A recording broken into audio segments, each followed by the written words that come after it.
Hello guys, welcome back to my channel Wang Xian forever love. तो आज मैं आप लोगों के लिए मेरी स्टोरी का नेक्स्ट चैप्टर लेकर आई हूँ। उम्मीद करूँगी कि ये स्टोरी आप लोगों को अच्छी लग रही हो। अच्छी लग रही हो तो कमेंट ज़रूर करें। अगर आप मेरी स्टोरी को पहली बार सुन रहे हैं तो प्लीज़ मेरे चैनल को सब्सक्राइब कर लें।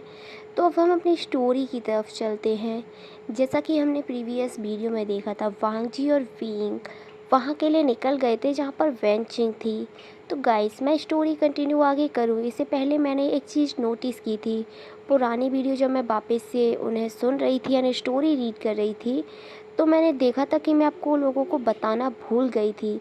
जब वेंचिंग विंग से बोलती है कि दोनों बच्चे गायब हो गए हैं, तो विंग के माइंड में अचानक से वो सारे थॉट चलने लगे थे जो कुछ भी उसके साथ हुआ।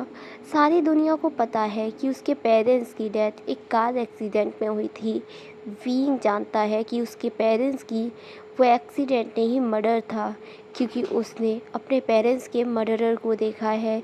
जब उसके ग्रैंडफादर और ग्रैंडमदर घर पे थे, तब वो मर्डरर वहाँ आया और उसकी आंखों के सामने उसके ग्रैंड पेरेंट्स को मार दिया। विंग कभी भी हीलिंग पैटिका नहीं बनना चाहता था, लेकिन वो अपने ग्रैंड पेरेंट्स की डेथ का बदला लेना चाहता था और यही रीज़न रहा था उसकी हीलिंग पैटिका बनने का।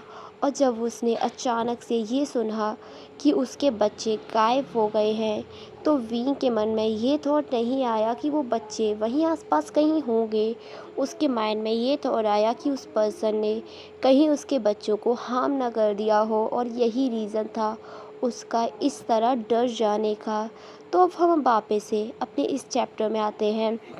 विंग और वांग जी ड्राइव करके वहाँ पहुँच जाते हैं। वेंचिंग जो कार के पास खड़ी हुई थी, वो बहुत ज़्यादा डरी हुई थी। वो विंग को देखकर दौड़ते हुए विंग के पास जाती है एंड बोलती है, विंग, मैंने आसपास का पूरा प्लेस चेक कर लिया है, बच्चे कहीं नहीं हैं, मुझे बहुत डर लग रहा है, प्लीज़ कुछ करो।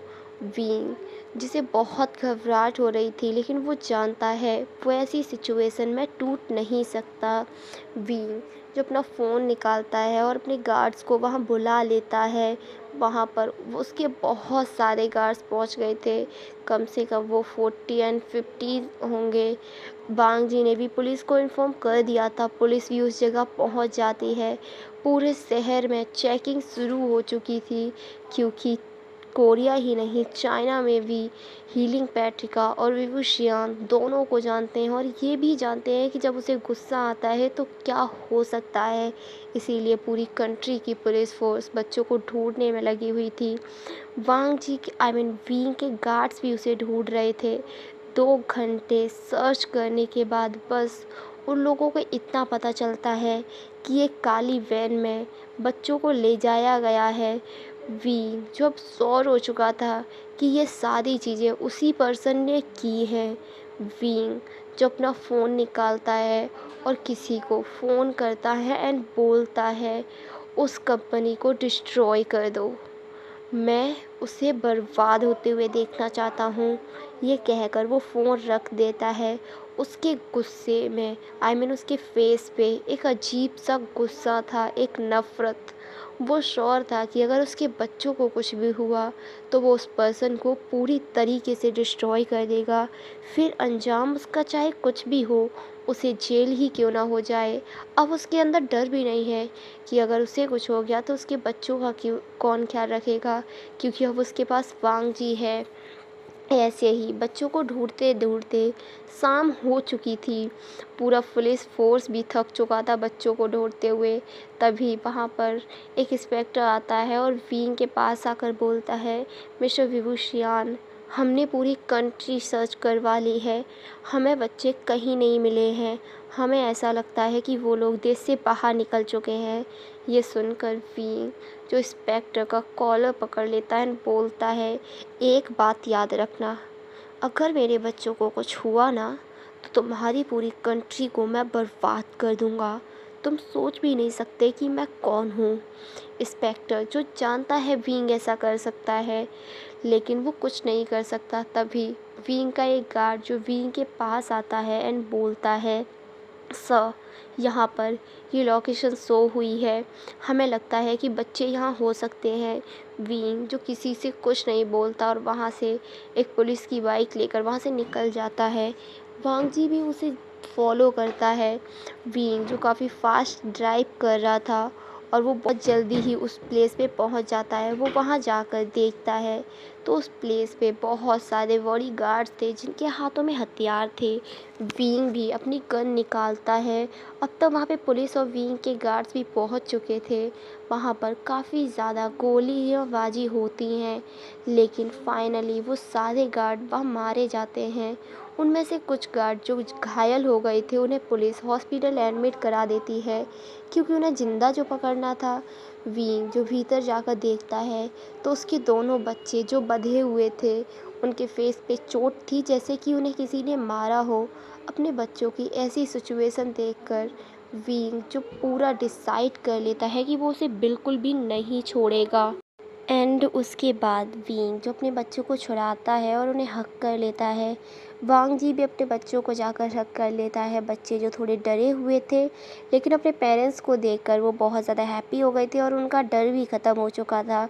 उसके बाद विंग और वांग जी और दोनों बच्चे पुलिस की गाड़ी में बैठकर अपने घर की तरफ जाने लगते हैं। विंग जो फ़ोन पे किसी से बात कर रहा था, बच्चे भी अब कंफर्टेबल हो गए थे। एक पुलिस वाला जो गाड़ी चला रहा था, लेकिन तभी एक बड़े से कैंटीन ने आकर एक बड़े से ट्रक ने आकर उस कार को टक्कर मार दी और वो कार पलटे खाते हुए थोड़ी दूर जाकर गिरी। विंग को थोड़ी देर बाद जब उसकी आंखें खुलती हैं तो वो सारी तरफ देखता है। कार जो उल्टी पड़ी हुई थी और विंग उसमें फंसा हुआ था। विंग काफ़ी ज़्यादा घायल था, उसके सर पे चोट थी, उसकी बॉडी पे भी बहुत सारी इंजरीज थी। विंग जो डर गया था ऐसी सिचुएशन देखकर, वो आयुआन, प्रिंसेस और वांग जी तीनों को पुकारने लगता है, लेकिन वहाँ से कोई आवाज़ नहीं आ रही थी। विंग किसी तरीके से निकलता है और उस कार को पलटने की कोशिश करता है। वहाँ से गुजरने वाली गाड़ियों की वो हेल्प मांग रहा था, तभी एक कार वहाँ आकर रुकती है। उसमें लैन कुरैन और सिचैन थे। उन्हें भी पता चल गया था कि आयुआन और प्रिंसेस का किडनैप हो गया है, तो वो वहीं जा रहे थे। जब वो विंग को इस तरह रास्ते में घायल देखते तो वो रुक जाते हैं। विंग जो बहुत डरा हुआ था, सिचैन किसी तरीके से कार को सीधा करने में हेल्प करते हैं, तो वो देखते हैं जो पर्सन गाड़ी ड्राइव कर रहा था उसकी डेथ हो चुकी थी। वांग जी जो काफ़ी ज़्यादा घायल था और वो अनकॉन्शियस था। बच्चे तो बहुत बुरी कंडीशन में थे। उन्हें देखकर ऐसा लग रहा था जैसे उनका बचना इम्पॉसिबल हो। विंग अपने बच्चे और अपने प्यार को इस तरह देखकर मानो पूरी तरीके से टूट चुका था। लैन कुरैन जो विंग को संभाल रहे थे और सिचैन जो बच्चों और उन्हें सबको निकालते हैं, अपनी गाड़ी में बिठाकर सीधे हॉस्पिटल ले जाते हैं। डॉक्टर बच्चों को सीधे आईसीयू में भर्ती कर देती हैं। वांग जी को भी एडमिट कर दिया गया था। विंग की भी फर्स्ट एड हो गई थी। विंग का बस एक हाथ फ्रैक्चर हो गया था। बच्चे जो अब तक आईसीयू में थे उन्हें होश नहीं आया था। डॉक्टर जो बाहर आता है बोलता है उन दोनों की कंडीशन बहुत ज़्यादा सीरियस है, हमें नहीं लगता कि हम उन्हें बचा पाएंगे। विंग जो ये सुनकर पूरी तरीके से टूट जाता है, वो वहीं ज़मीन पे गिर जाता है और बहुत बुरी तरीके से रोने लगता है। सिचैन जो विंग को संभालते हैं और डॉक्टर से पूछते हैं मेरा भाई कैसा है। उनकी कंडीशन ठीक है, उनके सर में चोट आई है और उनकी एक लेग और हैंड टूट गया है, वो ठीक है, जल्दी ही होश में आ जाएंगे।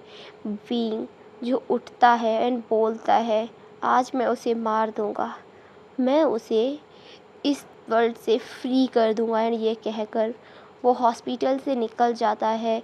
सिचैन जो विंग को रोकने की कोशिश करते हैं, लेकिन विंग के मानो सर पे खून सवार था। वो अपनी कार लेता है और उसने अपने गार्ड्स को भी कॉल कर दिया था और उसने क्लियर बोला था कि उसे लेकर आएं। अब हम एक बड़े से घर का सीन देखते हैं जिसमें चारों तरफ अंधेरा था। उसमें एक पर्सन चेयर पे बंधा हुआ था, उसके मुंह में कपड़ा था और उसके सामने एक पर्सन बैठा हुआ था जो बहुत डेंजरस लुक में लग रहा था। वो पर्सन जो बोलता है तुमने ये बिल्कुल अच्छा नहीं किया है वह रोहान। मेरे बच्चों और मेरे हस्बैंड को मारने की कोशिश कर कर।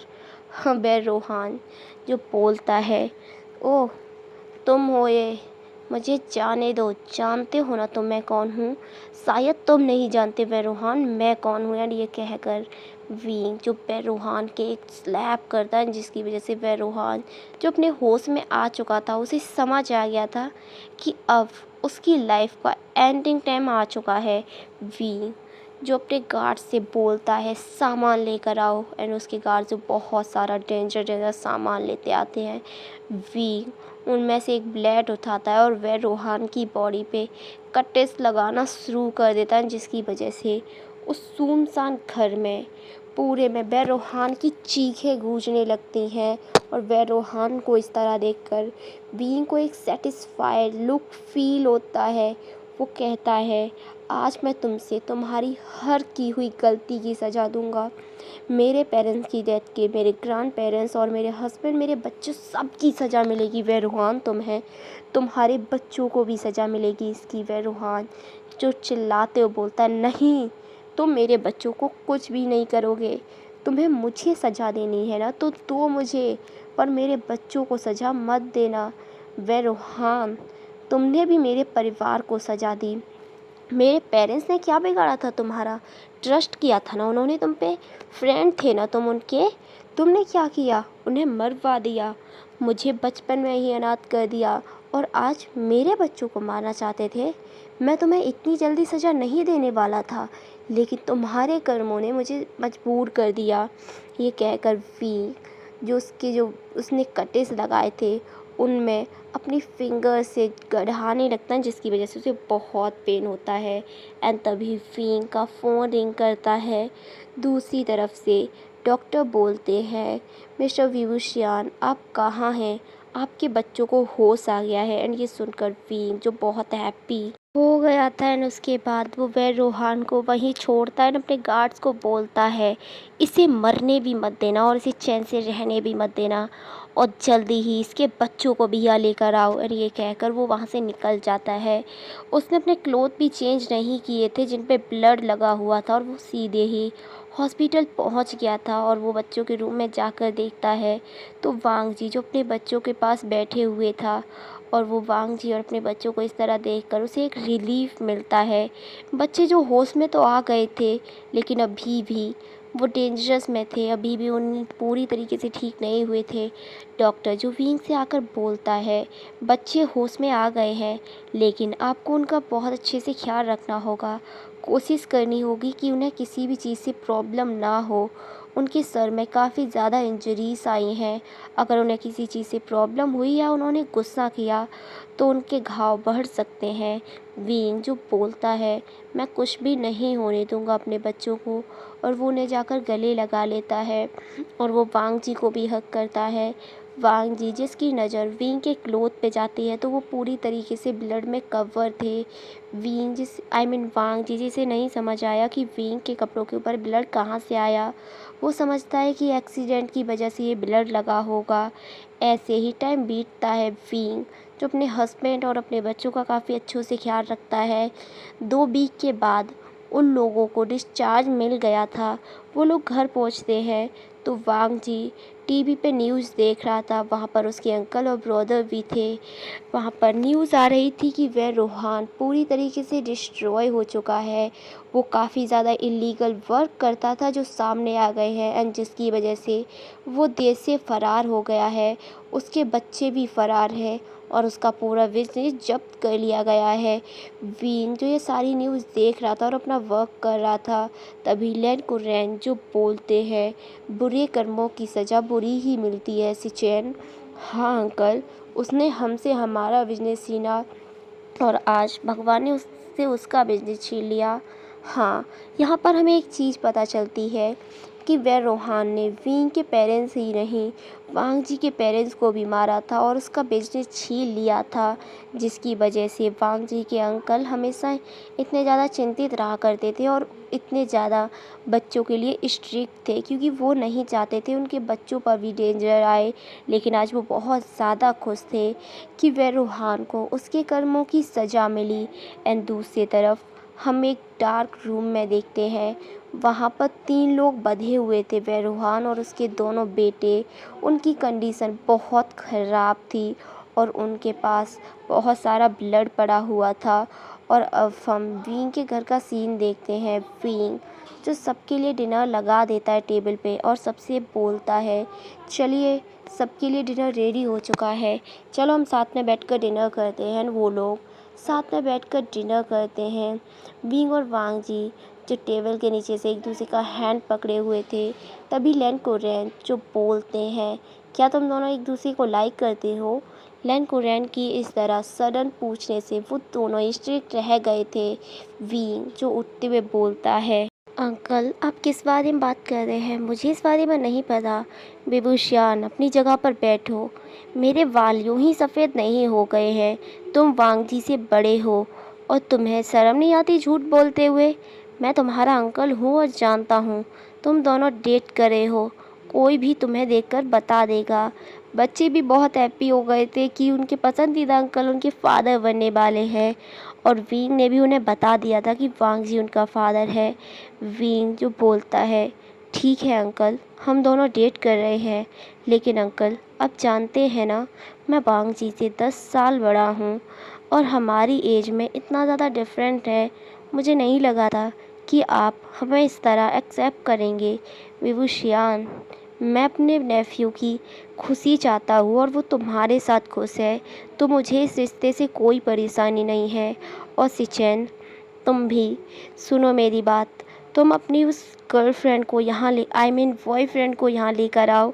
मैं तुम दोनों की शादी कराऊंगा। ये सुनकर वांग जी और विंग जो सिचेन की तरफ बोलते हैं, कक्का आपका और बॉयफ्रेंड?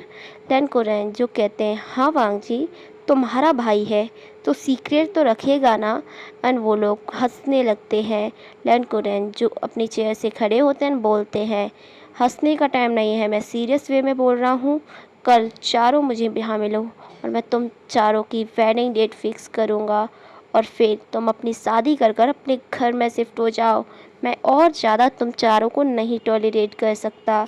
लैन कोरियन की ये बात सुनकर दोनों भाई जो लैन कोरियन को जाकर हक कर लेते हैं, बोलते हैं, अंकल आप हमसे बहुत प्यार करते हैं और हम जानते हैं आप हमें कभी भी खुद से दूर नहीं करेंगे। लैन कोरियन भी अपने नेफ्यूज़ को हक कर लेते हैं। एंड इसी हैप्पी मोमेंट के साथ ये वाला चैप्टर ख़त्म होता है। तो गाइस इसका एक आखिरी चैप्टर है, wedding and wedding night special. कौन कौन एक्साइटेड है इसके लिए? मैं तो बहुत ज़्यादा एक्साइटेड हूँ। तो इस स्टोरी को कंटिन्यू करते हैं नेक्स्ट चैप्टर में एंड फिनिश भी। तब तक के लिए इस चैप्टर को एंजॉय करें एंड मुझे बताएं ये चैप्टर कैसा लगा। उम्मीद करूँगी कि अच्छा लगा हो। एंड हाँ, मोस्ट रोमांटिक चैप्टर होने वाला है आखिरी शायद। वैसे आप लोग इंतज़ार करना। तो मिलते हैं नेक्स्ट चैप्टर में, तब तक के लिए bye bye, good bye, take care, enjoy करना। एंड हाँ, अगर आप पहली बार सुन रहे हैं तो प्लीज़ मेरे चैनल को सब्सक्राइब कर लें एंड वीडियो को लाइक कर दें। तो मिलेंगे इसके आखिरी चैप्टर में। Bye bye, good bye, take care friends.